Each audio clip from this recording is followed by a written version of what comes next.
বিসমিল্লাহির রহমানির রহিম। আমি কাজী খায়রুজ্জামান শিপন। আমার নির্বাচনী এলাকা বাগেরহাট ৪। আমি গত ২০১৮ সালে এই অঞ্চলের বাংলাদেশ জাতীয়তাবাদী দল থেকে নমিনেশন পেয়েছিলাম এবং ২০২০ সালে উপনির্বাচনেও আমি বাংলাদেশ জাতীয়তাবাদী দল থেকে নমিনেশন পেয়েছিলাম। আমি ৯০ দশক থেকে বাংলাদেশ জাতীয়তাবাদী ছাত্র দল কেন্দ্রীয়ভাবে জড়িত ছিলাম, পরবর্তীতে যুব দল এবং বাগেরহাট জেলা বিএনপির সহসভাপতি ও বর্তমানে আহ্বায়ক কমিটির সদস্য হিসাবে আছি। বিগত ২ যুগেরও বেশি আমি মোরেলগঞ্জ শরণখোলায় মানুষের সাথে থেকেছি, কাজ করেছি। আমার এলাকায় যেমন সিডোর, আয়লা, নিত্য নৈমিত্তিক অনেক প্রাকৃতিক দুর্যোগ হয় এবং এই দুর্যোগের মোকাবেলার জন্য আমি জনগণের পাশে থেকে তাদের সহযোগিতা করার চেষ্টা করেছি।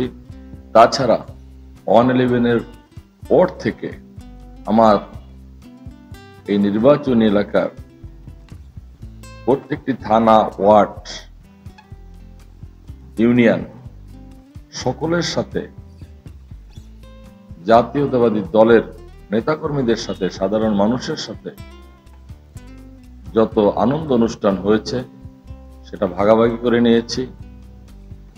দীর্ঘ ১৭ বছর যে ফ্যাসিস্ট সরকারের আন্দোলনের একটা দিনও আমি মাঠ ছেড়ে যাইনি। ভারপ্রাপ্ত চেয়ারম্যান জনতা জনাব তারেক রহমান যখন যে সময় যে হুকুম দিয়েছে, আমি এই অঞ্চলের নেতৃবৃন্দকে নিয়ে একত্রিত হয়ে আমরা কাজ করেছি, আন্দোলন সংগ্রাম করেছি। ফ্যাসিস্ট হাঁটাও আন্দোলনে এই অঞ্চল থেকে আমি নেতৃবৃন্দ নিয়ে সর্বোচ্চ ভূমিকা পালন করেছি। আমি অনেক মামলার শিকার হয়েছি, অনেক মিথ্যা মামলা আমার নামে হয়েছে। আমি জামিনে আছি, এখনো কিছু কিছু মামলা চূড়ান্ত হয়নি। ইতিমধ্যে আপনারা দেখতে পেয়েছেন যে আমাদের ভারপ্রাপ্ত চেয়ারম্যান জনতা জনাব তারেক রহমান যে ৩১ দফার লিফলেট দিয়েছে, সে ৩১ দফার লিফলেটটি প্রত্যেকটি মানুষের ঘরে ঘরে পৌঁছে দেওয়ার চেষ্টা করছি এবং দেশ ও জনগণের স্বার্থে যত কর্ম আমরা সেগুলি করার চেষ্টা করছি। আমার এই অঞ্চলের যারা নেতৃত্ব দিচ্ছে, মোরেলগঞ্জ থানা বিএনপি, মোরেলগঞ্জ পৌর বিএনপি ও শরণখোলা থানা বিএনপি, এরা সকলেই আমার সাথে কাঁধে কাঁধ মিলিয়ে কাজ করছে। আমি আশা করি আগামী নির্বাচনে ভারপ্রাপ্ত চেয়ারম্যান জনতা জনাব তারেক রহমান আমাকে সে মূল্যায়নটি করবে। ইতিমধ্যে উনি আমাদের এই এলাকায় কাজ করতে বলছে, আমি তার নির্দেশ অনুযায়ী কাজ করছি। আমি চেষ্টা করছি প্রত্যেকটি মানুষের ঘরে ঘরে যাওয়ার জন্য। আমার বিশ্বাস, দল যদি আমাকে নমিনেশন দেয়, ইনশাল্লাহ এই সিটটি আমি জাতীয়বাদী দল আমার ভারপ্রাপ্ত চেয়ারম্যান জনতা জনাব তারেক রহমানকে উপহার দিতে পারব। এবং এই অঞ্চলের জনগণের উদ্দেশ্যে আমি বলতে চাই, আমি বিগত দিনে যেমন তাদের পাশে ছিলাম, আমি নির্বাচিত হলেও তাদের পাশে থাকব। একদিনের জন্য আমি তাদের ছেড়ে যাই নাই এবং আগামীতেও যাব না। আপনারা দেখছেন আমাদের এই অঞ্চলে নোনা পানি। আমি চেষ্টা করছি অনেক আগের থেকেই যে বিশুদ্ধ পানি সেবাদানের জন্য ব্যক্তিগত তরফ থেকে এনজিওদের সাথে আলাপ করে যতটুকু পেরেছি তাদেরকে সহযোগিতা করেছি। আমি প্রত্যেকটি শীতে এই অঞ্চলের গরিব মানুষের পাশে দাঁড়িয়ে শীতবস্ত্র দেওয়ার চেষ্টা করেছি। ভারপ্রাপ্ত চেয়ারম্যান জনতা জনাব তারেক রহমানের নির্দেশে তৎকালীন সময় যে করোনা হয়েছিল, আমি প্রত্যেকটি মানুষের ঘরে ঘরে এই করোনাকে উপেক্ষা করেও নিজে গিয়ে তাদের খাবার, ঔষধ, স্যালাইন, অক্সিজেন পৌঁছে দেওয়ার চেষ্টা করেছি। মোট কথা একটা দিনের জন্যই আমি এই অঞ্চলের মানুষদের ছেড়ে চলে যাই নাই এবং আগামী দিনে যাব না, এটা আমি একদম দৃঢ়তার সাথে বলতে পারি। আমি জানি এই অঞ্চলের মানুষ আমাকে অত্যন্ত ভালোবাসে, এই অঞ্চলেই আমার জন্ম, এই অঞ্চলেই আমার মৃত্যু হবে। মোট কথা আমি অঞ্চলের প্রত্যেকটি ওয়ার্ডের, প্রত্যেকটি ইউনিয়নের, প্রত্যেকটি ঘরে ঘরে আমি ইতিমধ্যে পৌঁছে গিয়েছি এবং বাদবাকি যেটা আছে সেটাও পৌঁছাবার চেষ্টা করছি। সেই ক্ষেত্রে আগামী দিনে নমিনেশনের ক্ষেত্রে আমি 100% আশাবাদী যে আমাদের ভারপ্রাপ্ত চেয়ারম্যান ও জাতীয়তাবাদী দল এবং দেশনেত্রী আমাদের মা খালেদা জিয়া আমাকে মূল্যায়ন করবে এবং এই দেশনেত্রী এবং খালেদা জিয়ার যখন গৃহবন্দী করেছিলেন, ফ্যাসিস্ট সরকার জেলে নিয়েছিলেন, এই আন্দোলনে গিয়ে আমি মামলা খেয়েছি। আমরা একটা কথা বারবার বলেছি, আপনারা ইতিমধ্যে দেখবেন প্রত্যেক দিন প্রত্যেকটা টেলিভিশনে আমার কথা প্রচার হয়েছে। এই অঞ্চলের মানুষদের নিয়ে আমি দেশনেত্রী বেগম খালেদা জিয়ার মুক্তির আন্দোলনে শরিক হয়েছি। গণতন্ত্র পুনরুদ্ধারের জন্য দেশনেতা জনাব তারেক রহমানের নির্দেশ মেনে সম্পূর্ণ সবকটি প্রোগ্রামে ছিলাম। আগামী দিনেও আমি ভারপ্রাপ্ত চেয়ারম্যান জনতা জনাব তারেক রহমানের নির্দেশ মেনেই ইনশাল্লাহ আপনাদের পাশে থাকব এবং যদি আমি নির্বাচিত হই, আমাদের পানগুচি নদীর যে ব্রিজ এটি আমি করার চেষ্টা করব, পানির যে সমস্যা এটি সমাধান করার চেষ্টা করব। বগি টু বাগেরহাট বা খুলনা মহাসড়ক পর্যন্ত যে রাস্তাটি আছে, এই রাস্তাটি খুবই দুর্বল এবং ন্যারো, এটা বৃদ্ধি এবং সংস্কার করার চেষ্টা করব, যেটা আমরা একসময় তৎকালীন মন্ত্রী জনাব আসাম মোস্তাফিজুর রহমানের নেতৃত্বে করার চেষ্টা করেছিলাম।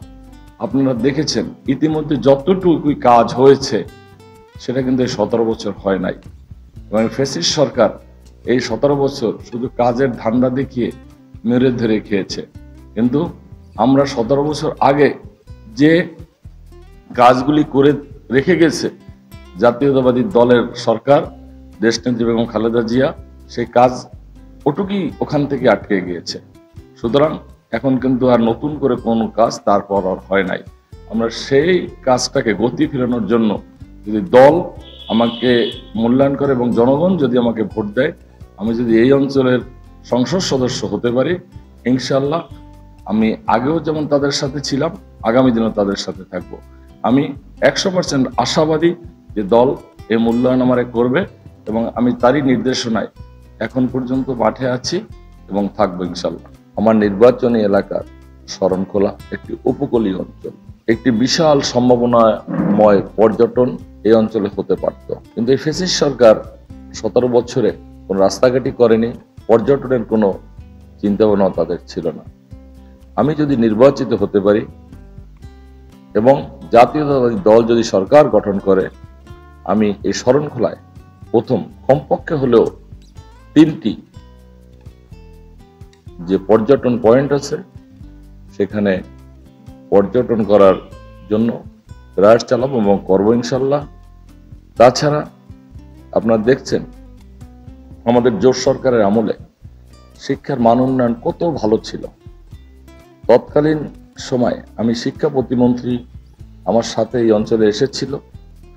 আমি চাই যে শিক্ষার মান আমাদের দেশনেত্রী বেগম খালেদা জিয়ার সরকারের আমলে যেরকম ডেভেলপ ছিল, ওই আমলে এই অঞ্চলে অনেক স্কুল কলেজ আমরা করেছি, সুন্দরবন টেকনিক্যাল কলেজ করেছি, আরও অনেক স্কুল কলেজ করেছি, আমাদের মাদ্রাসা করেছি। তারপর আপনার যে রিমোট এরিয়ায় জিউদরা ইউনিয়নে আমরা কলেজ করেছি। এটা সম্ভব হয়েছে শুধু দেশনেত্রী বেগম খালেদা জিয়া প্রধানমন্ত্রী থাকার কারণে। আপনারা জানেন ক্লাস 8 পর্যন্ত মেয়েদের অবৈতনিক শিক্ষার ব্যবস্থা করেছেন দেশনেত্রী বেগম খালেদা জিয়া।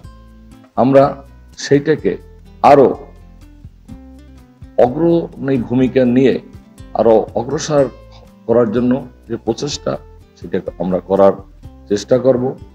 দেখেন, বিগত দিনে বাংলাদেশে সব জায়গায় মাদকাসক্ত হয়ে গিয়েছিল, খেলাধুলা ছিল না।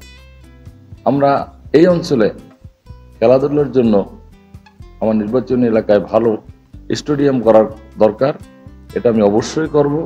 এবং মানুষ যাতে মাদক থেকে ঘরে ফেরে, বই পড়ে, এর জন্য সকল স্কুলে এবং কলেজে স্পেশাল লাইব্রেরির ব্যবস্থা করতে হবে। এটা যদি আমি নির্বাচিত হই, আমি অবশ্যই এটা করব। এবং প্রত্যেকটি স্কুল যাতে খেলাধুলা এবং লেখার পড়ার পরিবেশ এবং কলেজও এরকম থাকে, যাতে মানুষের যে চাহিদাটা আছে এবং লেখাপড়া যাতে মনোনিবেশ করতে পারে, সেই সর্বোচ্চ ব্যবস্থা আমরা করব ইনশাল্লাহ। তাছাড়া দেখেন, আমাদের এই অঞ্চলে অনেক অনেক যে স্মৃতিগুলি আছে, যেমন আমরা বলি যে সপ্তম আশ্চর্যের মধ্যে সুন্দরবন, সেটা কিন্তু আমাদের শরণখোলার মধ্যেই পড়েছে। এই শরণখোলা এবং এই সুন্দরবনে ঘুরে দেখার মতো কোনো সরকারি ব্যবস্থা নাই। অর্থাৎ সাধারণ মানুষ যে সুন্দরবনটাকে ঘুরে দেখবে বা সুন্দরবন কি, এটা তাদের উপায় নাই, কম খরচে, কম পয়সায়। এটা আমরা পর্যটনের মাধ্যমে যেভাবেই হোক এটা আমরা অবশ্যই করব, যাতে মানুষ সুন্দরবনকে উপভোগ করতে পারে। আর আমি আরেকটা কথা স্পষ্টভাবে বলতে চাই, আমি যদি নির্বাচিত হই এই অঞ্চলে, আমি মাদক মুক্ত অবশ্যই করব, অবশ্যই অবশ্যই অবশ্যই। এবং আমরা মাদক মুক্ত ছাড়াও এই অঞ্চলের মানুষকে সর্বোচ্চ নিরাপত্তা দান করার জন্য যে ব্যবস্থা করা লাগে সেটা আমরা করব। মানুষ শান্তিতে থাকতে হবে। আমাদের এলাকা ঘের এলাকা, এখানে মানুষের জীবিকা চাহিদার জন্য মৎস্য উৎপাদন এবং আহরণ করে থাকে। আমরা চেষ্টা করব যে এই অঞ্চলে যার জমি আছে সেই মৎস্য চাষ করবে, কিন্তু কোনো লুটপাট এই অঞ্চলে হতে আমরা দিব না, যেটা ফ্যাসিস্ট সরকারের আমলে হয়েছে। মোট কথা, জনগণের চাহিদা মোতাবেক আমরা কাজ করার চেষ্টা করব। এটা আমার একদম নির্বাচনী ম্যান্ডেট, জমি যার ঘের তার। আমি আরেকটা কথা স্পষ্ট আপনাদের বলতে চাই, যদি জনগণ বাঁচে তাহলে দল বাঁচবে, দল বাঁচলে অবশ্যই দেশ বাঁচবে। সুতরাং দেশের স্বার্থে কোনোভাবেই আমরা দলেরও কোনো লোককে বিন্দুমাত্র ছাড় দিব না। আমি ইতিমধ্যে এই যে ফ্যাসিস্ট সরকার পালিয়ে যাওয়ার পরেও একটা দিনও আমি আমার কর্মীদের ছাড়া বা আমার এলাকার জনগণ ছাড়া আমি বাইরে থাকি নাই। আমি আশা করি এদের নিয়ে আগামী দিনে যেটা উন্নয়নের রূপরেখা বলে, স্টেডিয়াম, লাইব্রেরি, পানি শোধন এবং এই যে পানগুছি নদীর উপরে ব্রিজ, এবং আমাদের দেখবেন যে মোড়লগঞ্জের একটু পানি হলেই পৌরসভাটা তলিয়ে যায়, এটা শহর রক্ষা বাঁধ, এগুলি তৈরি করার জন্য আমি বদ্ধপরিকর। আমি এগুলো করবো ইনশাল্লাহ। তাছাড়া আমার একটা প্ল্যান আছে এই অঞ্চলে, যে বয়স্কদের জন্য, যে বয়স্ক লোক আছে তাদের জন্য একটি বৃদ্ধাশ্রমের মতো আমাদের করার ইচ্ছা আছে। যদি সম্ভব হয় এটা আমরা করব। আর আমাদের যে হাসপাতালটি আছে, সে হাসপাতাল, দুটি হাসপাতালই জরাজীর্ণ, এটা যদি পারি আমরা আরো অন্তত 200 বেডে উন্নতি করতে হবে। এটা আমার একদম নির্বাচনী ইশতেহার। আর একটা কথা না বললেই নয়, আপনারা দেখবেন যে আমাদের অনেক এলাকা কিন্তু নদীর গর্ভে বিলীন হয়ে গিয়েছে। আর ভবিষ্যতে যাতে নদীর গর্ভে না যায় এর জন্য শরণখোলায় আমরা কাজ শুরু করেছিলাম তৎকালীন সময়, আর মোড়লগঞ্জেও কাজ শুরু করেছিলাম। এটা কিন্তু এই যে ফ্যাসিস্ট সরকার কিছুই করে নাই। এটা আমরা শহর রক্ষা বাঁধের জন্য আমরা বদ্ধপরিকর। যদি শহর রক্ষা বাঁধটি হয় তাহলে আমরা আইলা অথবা দুর্যোগ থেকে কিছুটা হলেও রক্ষা পাবো ইনশাল্লাহ। আর আপনারা যারা দেখছেন, এটা কিন্তু জোট সরকার আমলেই হয়েছে, বা তৎকালীন বেগম খালেদা জিয়া যখন সরকার প্রধান ছিল তখনই হয়েছে যে সুন্দরবন থেকে কোনো সুন্দরী গাছ চুরি মারা হয় নাই। কিন্তু 18 বছরে দেখবেন অভয়ারণ্য থেকে জেলেরা মাছ ধরে নিয়ে গিয়েছে, এবং যে অবস্থানগুলি ছিল যে মাছ ধরা যাবে না তখনও কিন্তু তারা মাছ ধরেছে। সুতরাং মাছের প্রজনন নষ্ট হয়ে গিয়েছে। আমরা চাই আমরা এই অঞ্চলের মানুষ মাছে ভাতে, সুতরাং আমাদের এই কোনোভাবেই আমাদের সুন্দরবন থেকে এরকম কোনো কাজ হোক এটা আমরা বরদাস্ত করব না, কোনো চাঁদাবাজি বরদাস্ত করব না। এবং সুন্দরবনে যারা কুখ্যাত সন্ত্রাসী আছে যারা মাঝে মধ্যে মুক্তিপণ দাবি করে, এটা কিন্তু বিএনপির আমলে অত ছিল না, সেটা কিন্তু ফ্যাসিস্ট সরকারের আমলে আরো জোরদার হয়েছে। সেটা আমরা প্রতিরোধ করার চেষ্টা করব এবং মানুষের নাগালের মধ্যে শিক্ষা ব্যবস্থা নেওয়ার চেষ্টা করব। অর্থাৎ আমি যখন লেখাপড়া করেছি 3.5-4 কিলোমিটার হেঁটে স্কুলে গিয়েছি। আমরা তৎকালীন সময় যখন প্রধানমন্ত্রী বেগম খালেদা জিয়া, আমরা শিক্ষা মন্ত্রণালয়ের মাধ্যমে আরো অনেক স্কুল কলেজ তৈরি করার চেষ্টা করেছি এবং করেছিও, যার কারণে শিক্ষা ব্যবস্থা মানুষের নাগালের মধ্যে কিছুটা এই অঞ্চলে আছে। সামনে যদি আমি আবার নির্বাচিত হই ইনশাল্লাহ এটার দিকে আমরা বিবেচনা করব। মোট কথা এই এলাকার মানুষ যাতে শান্তিতে থাকে আমরা সেটা বদ্ধপরিকর। আমি আপনাদের মাধ্যমে বলতে চাই আমাদের দলীয় একটা এজেন্ডা থাকবে। আমরা শতভাগ বিদ্যুৎ মানুষের কাছে পৌঁছে দেওয়ার চেষ্টা করব, রাস্তাঘাট পৌঁছে দেওয়ার চেষ্টা করব। আমরা ইতিমধ্যে দেখেছেন রাস্তার নামে টেন্ডার হয়েছে, রাস্তা নাই, হ্যাঁ, অথবা একদিন আগে কাজ হয়েছে 3 দিন পর কাজটা ঝরে গেছে। এটা কিন্তু ফ্যাসিস্ট সরকার আমলে হয়েছে। আমরা সেটা মানুষকে নিশ্চিত করব যাতে রাস্তাটি মিনিমাম তার যে কন্ট্রাক্টরি ম্যান্ডেট থাকে 10 বছর, আমরা এই 10 বছর রাখার চেষ্টা করব। এবং আমরা মোট কথা এই অঞ্চলকে সুরক্ষিত করার জন্য যে যে প্ল্যান তৈরি করা দরকার আমরা সেটা করব যদি আল্লাহ আমাকে কামিয়াব করে। আমি আপনাদের মাধ্যমে এবং মহান রব্বুল আলামিনের কাছে ফরিয়াদ করি যে আমাদের নেতা যিনি এই দলটিকে সৃষ্টি করেছেন, জননেতা শহীদ প্রেসিডেন্ট জিয়াউর রহমানের জন্য মহান রব্বুল আলামিনের কাছে দোয়া মাগফিরাত কামনা করছি। আল্লাহ যেন তাকে জান্নাতুল ফেরদৌসের সর্বোচ্চ মাকাম দান করেন। আমাদের মা দেশনেত্রী বেগম খালেদা জিয়া, ওনার জন্য দোয়া চাই, উনি যেন সুস্থ হয়ে আমাদের মাঝে আবার নেতৃত্ব দান করেন। আমাদের প্রাণপ্রিয় ভাই জনাব আরাফাত রহমান কোকো, ওনার জন্য দোয়া চাই, আল্লাহ যেন ওনাকে জান্নাতুল ফেরদৌস দান করেন।